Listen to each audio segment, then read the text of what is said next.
Transcription number 23 start. Madam Deputy Chairman, when the House rose for lunch, I was discussing the response of the public to the loan program of the government and was trying to point out that it was rather a serious tendency in the sense that the response of the public had been proved to be poorer during the second plan period than during the first plan period. I was trying to point out that looking to the fact that the national income was rising and the people were becoming more conscious of a developing economy and the need to mobilize the resources more and more, a contrary trend ought to have appeared, and that in view of that, this trend was disturbing. This trend is to be contrasted with the trend of the public regarding the call from the corporate sector for the investment of their monies. Here we find that the shares of some of the new companies or of the old companies that are issuing new shares are oversubscribed at times to the extent of 15 times the capital that has been asked for by the companies. So here are two pictures. One, the picture of the government asking the public to subscribe to the public loans, and the other, the picture of the response of the public to the corporate sector demanding investments from the public.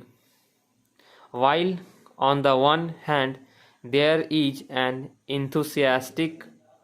response to the demand from the corporate sector, on the other there is a very poor response as far as the loan program of the government is concerned. This is a matter of some concern, and I feel that the government should pay more attention than just exhorting the people to save more and to hand over their savings to the government, as the Honorable Finance Minister has done more than once. If it would have been merely a question of rediverting the money that is coming from the corporate sector to the public exchequer in the form of loans, perhaps the matter would not have been so serious. Then it would have been just a question of reallocation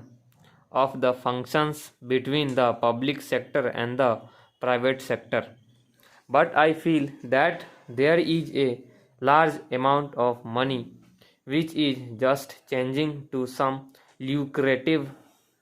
channel, and that explains why the response to the demand from the corporate sector is 15 times.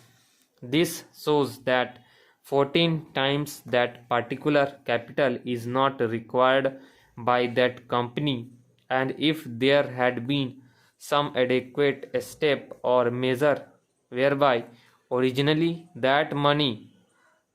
could have gone to the public exchequer, to that extent there would not have been any disappointment to the people who wanted shares but who did not get them, and disappointment to the public exchequer by not getting the response which it ought to have got. That, to my mind, leads to the question of the pattern of the rate of interest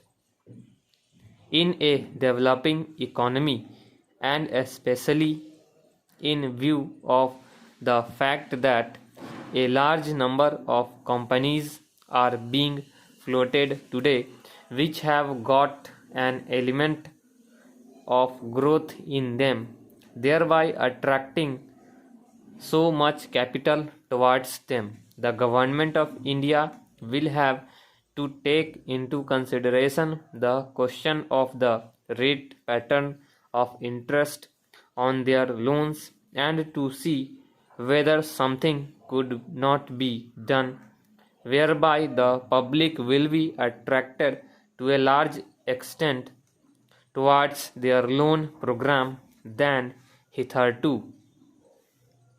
It has appeared in the press that the question of supply and want is being reconsidered and that offers are sought to be made more attractive. If in the same strain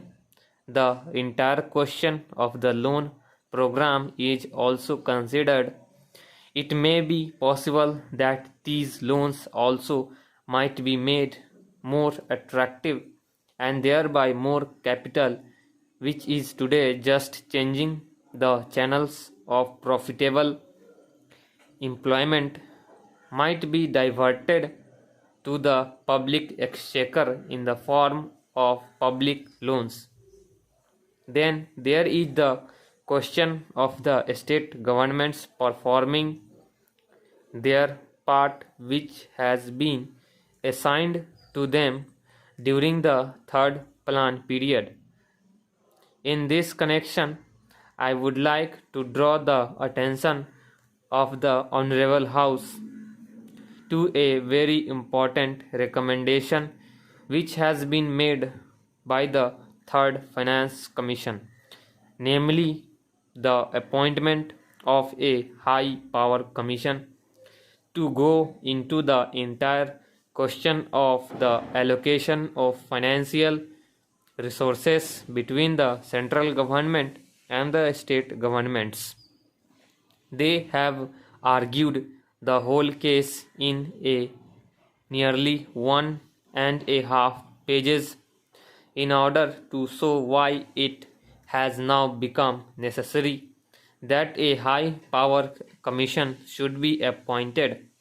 to go into this important question. According to the Third Finance Commission, the allocation of resources between the center and the states was made at a time when planned economic development was not visualized. When the constitution was framed, the development of the public sector, the new responsibilities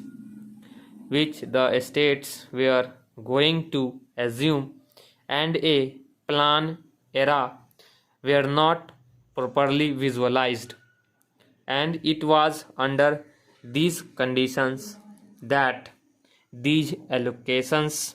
were being made. Stop.